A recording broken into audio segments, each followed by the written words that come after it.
Let's say your weekend or prototype project involved learning how to bake a tart. For your MVP or month-long project, you might want to consider opening up a baking booth during a sports competition and donating the proceeds to a local charity. Let's say your weekend or prototype project was running a one-day swimming workshop. For your MVP or month-long project, you might want to consider running a winter break swim camp.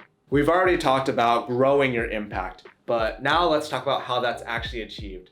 Getting more people involved. One quick little cheat code we use and abuse here at GenEd is to invite your friends or existing users to invite a +1. In marketing, we call this referral marketing, and it follows the same chain of reasoning why asking others to introduce you is so powerful.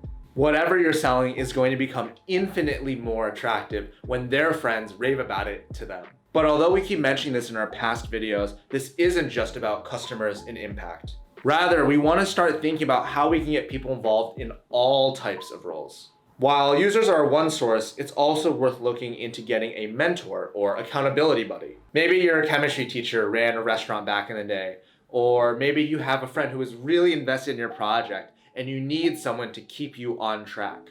It just takes an ask. One of the scariest things about the 20% project is that you're going in blind. There's no set curriculum for you to follow. You're building the airplane as you fly it. So one of the biggest excuses that many people make when they think of the 20% project is, I'm not qualified enough to do this. Well, here's the honest truth.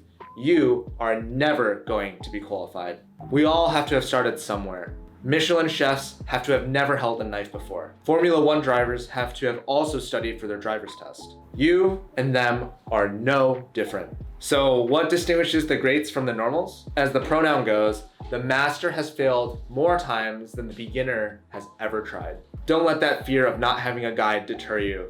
Embrace it, as you'll now be one of the few people brave enough to tackle it anyway. And in the spirit of this post, we want to remind you that you are not alone. Kevin and I have done this, along with dozens of our personal mentees. Odds are you know someone in your own network who has executed an MVP too. Reach out to a teacher or mentor or friend who's been where you are now. Parental guidance and approval also helps a ton. For example, mine helped invite 10 of their personal friends who came to my dinner. Once you've identified 2 to 3 people in your life, get them involved. And by the way, if you're still really struggling to find a mentor, email Kevin or I. We can either personally help you or find a previous student who's executed a project to help you. Beyond looking for customer support, also look for support around you within your local network. However, do be careful and don't try to get too many people involved at the execution level. We recommend at most 1 full-time partner, with many other people generally helping out. After all, we still want to minimize risk and not have too many moving pieces, but definitely leverage that often overlooked resource around you. There's an old African proverb that sums this up perfectly. If you want to do it fast, do it alone. That's true. But if you want to go far, do it together.